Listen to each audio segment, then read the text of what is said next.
नमस्कार दोस्तों। आज हम बात करने जा रहे हैं भारत के सबसे लोकप्रिय और भव्य त्योहारों में से एक गणेश चतुर्थी के बारे में। क्या आप जानते हैं कि गणेश चतुर्थी क्यों मनाई जाती है और इसके पीछे कौन सा रहस्य छिपा हुआ है? आइए इसे विस्तार से जानते हैं। भाद्रपद मास के शुक्ल पक्ष की चतुर्थी तिथि को भगवान गणेश का जन्म हुआ था। कहानी कुछ ऐसी है, एक बार माता पार्वती ने स्नान करने से पहले अपने शरीर के उपटन से मिट्टी उठाई और उससे एक सुंदर बालक की प्रतिमा बनाई। फिर उसमें प्राण फूंक दिए। यही बालक गणेश कहलाए। माता पार्वती ने उनसे कहा कि बेटा, जब तक मैं स्नान कर रही हूं, तुम द्वार पर पहरा देना और किसी को अंदर मत आने देना। इसी बीच भगवान शिव घर लौटे और अंदर जाने लगे। गणेश जी ने उन्हें रोका और कहा कि माता स्नान कर रही हैं, आप अंदर नहीं जा सकते। शिवजी को ये अपमानजनक लगा। उन्होंने कई बार समझाया, लेकिन गणेश जी अपने कर्तव्य पर अड़िग रहे। तब शिवजी क्रोधित हो उठे और अपने त्रिशूल से गणेश जी का सर काट दिया। वे रोने लगीं और उन्होंने भगवान शिव से कहा, आपने मेरे पुत्र को मार दिया है। यदि इसे जीवन दान नहीं मिला तो मैं सृष्टि का विनाश कर दूंगी। माता की पीड़ा देखकर भगवान शिव ने सभी देवताओं को आदेश दिया, उत्तर दिशा में मिलने वाले पहले प्राणी का सिर लाओ। देवताओं को वहां एक हाथी मिला।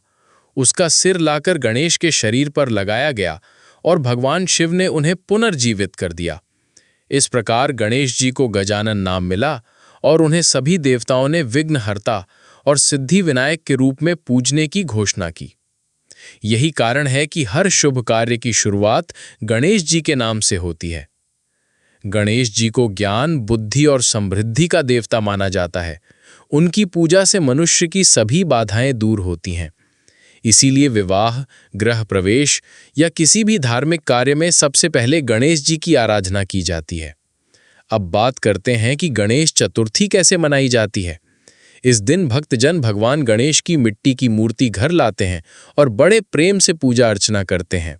10 दिनों तक गणेश उत्सव चलता है। इस दौरान लोग भजन, कीर्तन, पूजा, नृत्य और उत्सव में शामिल होते हैं।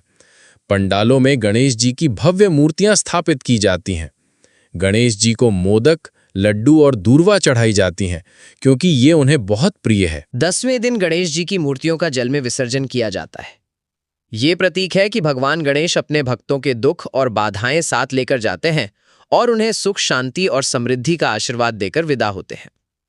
गणेश चतुर्थी हमें ये सिखाती है कि धैर्य और कर्तव्य निष्ठा सबसे बड़ी शक्ति है। हर कार्य शुभता और सकारात्मकता से करना चाहिए, और ये कि भक्ति और समर्पण ही भगवान को प्रिय है, अहंकार नहीं। इसी कारण गणेश जी को सर्वप्रथम पूज्य देवता माना जाता है। तो दोस्तों, यही है गणेश चतुर्थी के पीछे का रहस्य। ये त्योहार केवल एक धार्मिक अनुष्ठान नहीं, बल्कि आस्था, विश्वास और भक्ति का प्रतीक है। जब हम गणेश जी की पूजा करते हैं तो हम केवल एक मूर्ति की आराधना नहीं करते, बल्कि ज्ञान, बुद्धि, समृद्धि और सफलता की कामना करते हैं। अब आप समझ गए होंगे कि गणेश चतुर्थी क्यों मनाई जाती है और इसके पीछे की असली कहानी क्या है। जय गणेश, जय गणेश, जय गणेश देवा।